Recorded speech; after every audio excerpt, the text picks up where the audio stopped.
Hey everyone, I'm Evangeline right here at etrailer. Today we have the slime self-sealing replacement inner tube.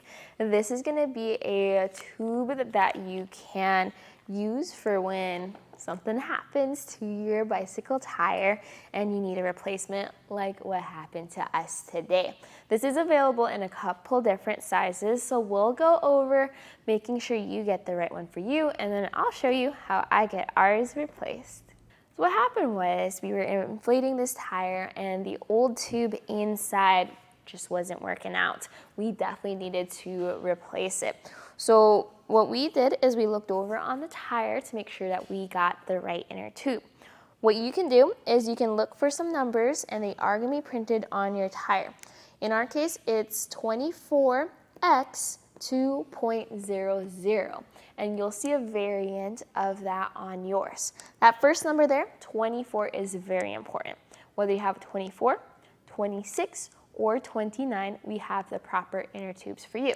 The second number there, after the X, is gonna fit into a range. So that can adjust back and forth. Just follow the range written on our product page and make sure that your second number fits within it. And before we replace it, let's talk about why we pick this specific tube. So Slime, the company, fills their inner tubes ahead of time with their sealant. And that way, when you have small punctures, it will instantly reseal it. And those are gonna be small punctures of up to 1/8 of an inch. We also picked this one since it matches the valve of our old tube. So this utilizes a Schrader valve, and it comes with its own valve cap. So a Schrader valve is gonna have that larger tube-like structure to it. If you have a smaller valve that looks a little different, chances are you have a Presta valve. So double check your valve type before getting a tube.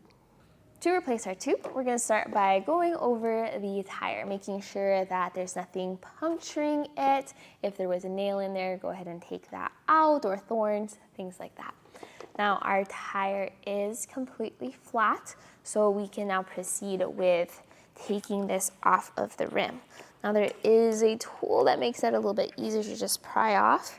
You can also do it with your hands, carefully unseating everything. Make sure that everything, once it's completely off, you also have the valve stem off. So here's our old tube, and you can see that this is definitely beyond repair. Now that tube is shredded. So we're just gonna toss that to the side, and now we have our new one.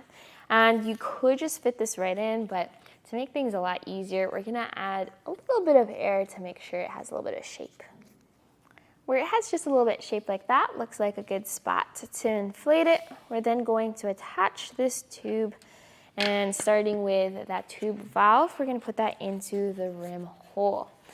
And we also want to just be double sure that we are not pinching that tube as we proceed through the other steps, like gently pushing the tube into the tire. The tube's inside the tire is on the rim, so now you need to make sure that the tire goes inside the rim. For some tires where it's really close together, you may need your tire lever or tire iron, whatever you call it, to like wedge that in here. In our case, that's not quite needed.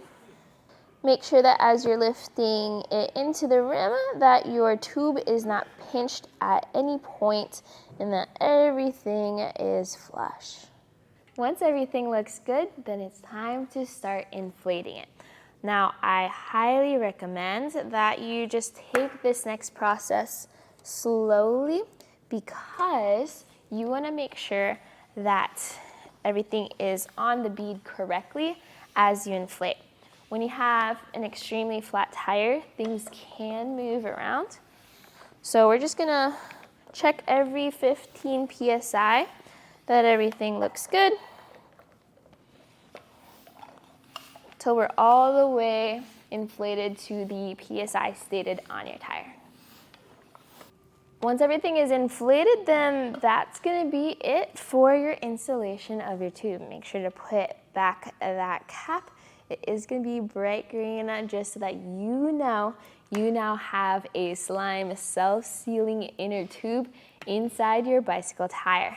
Now, in our situation, we destroyed the inner tube of our own bike, so this was definitely a lifesaver for our trek behind us. If you have any questions, or maybe you have your own setup where you're in a sticky situation and you needed a self-sealing inner tube, please let us know what you think about yours right here at eTrailer. But today, my name is Evangeline, and I hope you enjoyed this journey.